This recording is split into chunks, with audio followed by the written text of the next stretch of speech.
Hi, I'm Tom. So this is Holy Saturday night. You could say that Lent is over. We're in Easter Triduum. Tomorrow's Easter. I've been thinking a lot, though, through Lent about a couple things called resentment and apology and forgiveness. Why we need it and how to do it.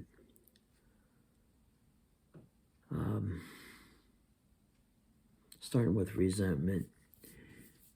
Nobody gets through life without having some sort of resentments or difficulties or troubles happen to them, hurts. There's two ways of dealing with it. One is let it go. Just let it go if you can, and it's easy with the small ones. It's not always easy with the bigger ones, with the more painful ones. Those turn into grudges and turn into poisons, basically. We can have resentments and disappointments with family members, friends, co-workers, coaches, people you know, bosses. How about that? Yeah. The list could go on and on.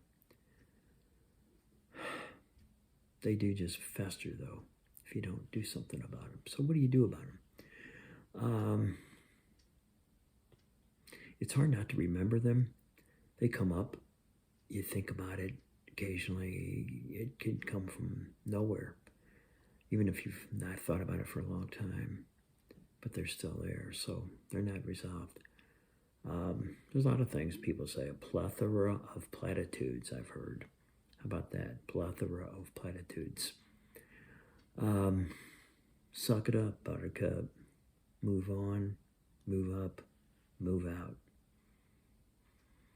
They go low, we go high. LIG, that's let it go. Forgive and forget. Lots of ways that people say we should deal with this. It's all easier said than done, though. And usually not always deep enough to deal with it.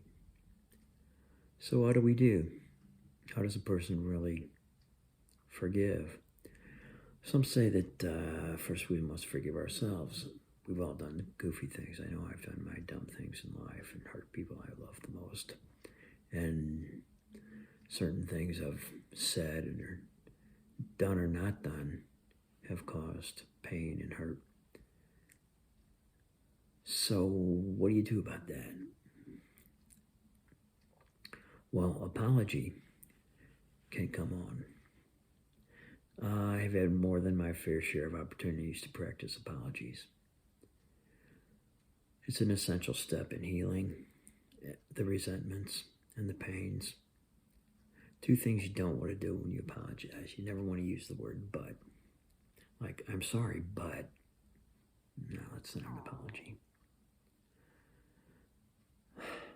Another one you don't want to do is say, I'm sorry that you were offended, that you were hurt by that.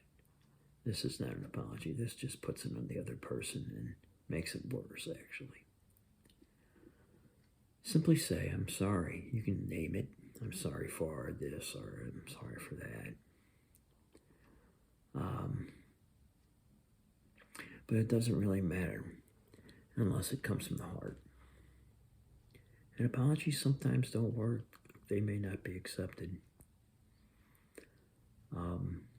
There's nothing you can do about that. That's the other person's responsibility or their ability to accept or not accept your apology, but you must apologize, no matter what. Which brings us to forgiveness. Now, if someone apologizes to you and they forgive you, then that's a good thing.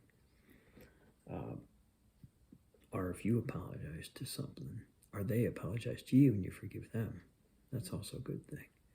But it doesn't always work that way. Sometimes an apology will never come. Does that mean you never forgive?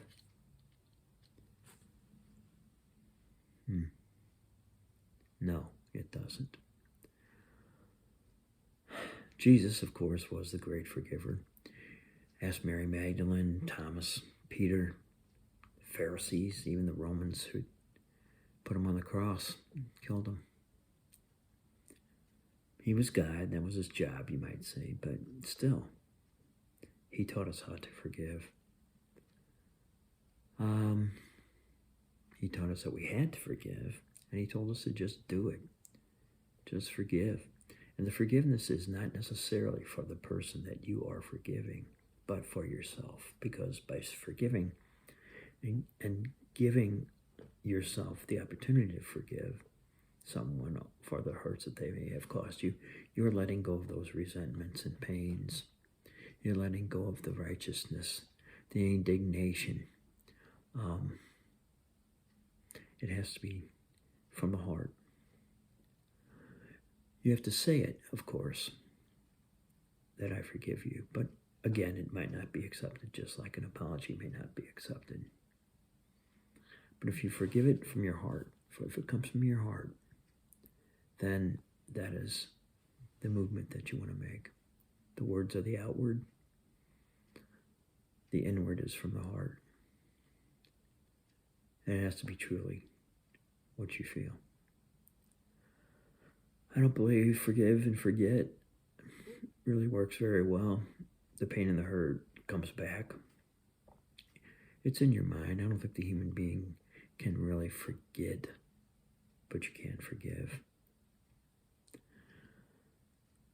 In Matthew's gospel, Jesus said, we must forgive not 7 times, but 70 times 7. Now, that doesn't mean that after 490 times, you're good. No. Forgiveness must become a lifelong commitment. Remember the words in this prayer, forgive us our trespasses as we forgive those who trespass against us. Forgive us our trespasses. We expect forgiveness.